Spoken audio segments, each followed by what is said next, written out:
Hey everyone, welcome back to the channel. In today's video, we're featuring a tank that you don't see that often these days or in the current meta. When it was first released, the matchmaking was flooded with QLs and you could definitely rely on QL in your team to do a lot of damage and also in the enemy team because it wasn't earnable, it was only full price. So it wasn't really, I guess, available to the newer players as it is these days with the season pass. The tank, when it was introduced, was one of the strongest, if not the strongest tank at the time. The stats has never been touched, and the tank still to this date remains very, very solid, very, very competitive, a top tier tank, and could be OP as well if you play it right. It does have weakness. I'm not saying it's broken, but very OP. Not that OPS. We have Chieftain that has more gun depression, and you can do more farming. However, this tank, when the tank that was recently introduced with similar alpha, Object 452K, that's when I kind of realized that how good QL is. I had kind of forgotten about it. I hadn't really played it in a while. I would play here and there. But when I was playing Counter-Strike Object 452K, I realized how much better QL is because of the DPM, the beautiful gun handling, the beautiful mobility, as well as you have reliable armor as well. Another tank that we have in the game in 560 Alpha, that is Panther 7, and that tank has even worse reload than QL because QL has sub 13 seconds of waste reload, and Thunderstruck has 14.5, and then Panther 7 15.2. And besides that, as I mentioned, this tank has beautiful mobility as well as gun handling, and we will see that in this game. So before wasting any much time, you will see what this tank is capable of, even now in the current meta. This is kind of one of the idle scenarios for this map. However, there is artillery. So the match just started. 2000 damage. He has lost a little bit of HP, but I can't stress this enough.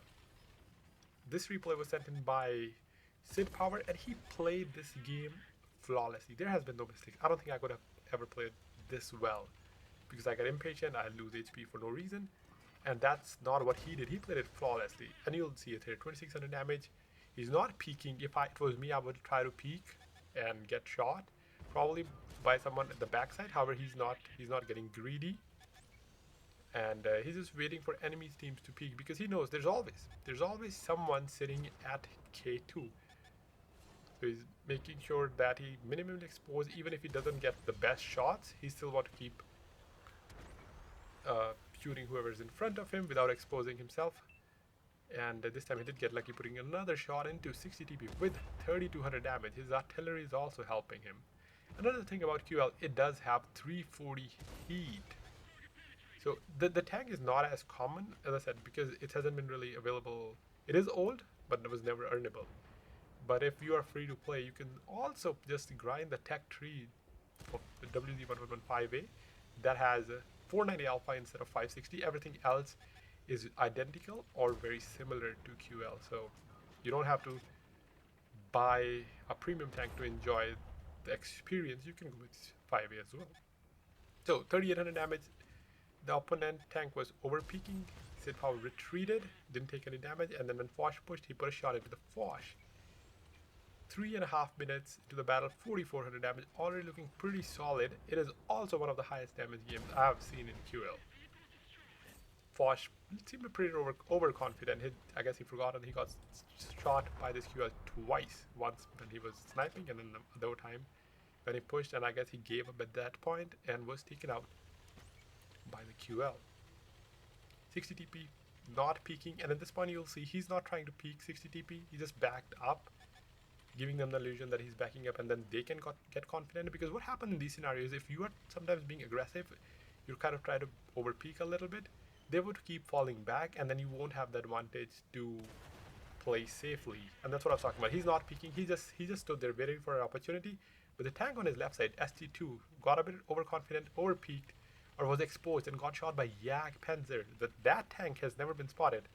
But that's what you could tell when an experienced player is playing a tank, that there's always certain position that you should not peek even if no one is spotted, because there always will be a tank there. And that's what I said. If I was me, I would haven't gotten greedy. I would think, oh, I have 5k damage. That's a lot of damage. I should get aggressive and do more damage. But not Sid Power. 60 TP took out Hawk as well, and now his team is winning by 2 tanks. Yag, and another tank also fired at 2790. So another heavy just goes down here. Meanwhile, the patience here is remarkable. As I said, I used to be more patient, but not these days. But Sid is playing very, very well. Hasn't taken any damage. He keeps moving, making micro plays, going right, going back, giving enemy the chance to move forward. Because if he's there, enemies will just stare at him. But when you move back as he is, then they can hope that now they have an advantage. They can put pressure, and that's what we see. 60 dp moved forward, a good shot into his lower plate, and that's what I was talking about. The gun handling, low roll unfortunately of 475. However, this tank can also high roll for 600 plus, and that is also very, very satisfying. Took 60 dp out of the game with and at 5500 damage. Pretty good game so far. It's balanced. You essentially want the game or the score to be even, or yourself to be still losing by a couple tanks. Finally, look at our opportunities. Or at pushed CC Mark II, who seems to be using a stock gun as he only did 300 damage. He noticed that there is a tank on the left side, so he didn't flank CC Mark II. He just relied on his armor since he realized that he has a stock gun. Put another shot into him. His teammate came to help but missed his shot on CC Mark II, but he helped enough where Ruthless took out SP2, and he's keeping his composure and focusing on taking out the one-shot tank before moving his attention to Ruthless, who seemed to be a little bit more overconfident since he was full health, but I guess he forgot he does not have a rotating turret, and without panicking, Sid managed to get behind him, and now is just farming this Ruthless, who is, I would say, definitely getting frustrated. He must be thinking, I came to help my teammate, why is no one coming to help me? But at the same time, Yag is finally coming to help. QL blocked the shot from the TD. I'm not sure who it was. I think it was not the Yak, the other tank. But he still managed to take CC Mark II out of the game without taking any damage. Another shot into his track, and now he's got track. The Yak Panzer right in front of him. This is, I guess he got a little bit unlucky here, but he's been playing very, very well, taking very little damage or one shot of damage from CC Mark II and no damage from Ruthless. And now, since Yak fired, the DPM QL coming into play, 2 shots into Yak and another one. And just like that, Yak is down to 1 shot as well. He's trying to overpeak QL, but not the easiest for him. And I don't even know how that shot hit. Didn't look like, but again, what we see is different from what actually happening on the server. So probably like a cleaner shot on the server. And also, forgot about it. While we were busy in the heat of the battle, his damage is now over 12,000 with 6 kills. Artillery still alive. Can he get another shot into artillery? Maybe 2 shots? No, he got 1, bringing his total to 12.5. And then Grill finished the artillery. So, what a massive, massive game. But that's it for this video. Let me know what you think about the QL. You still take it out for a stroll? And I'll catch you in the next one. Have a great rest of your day.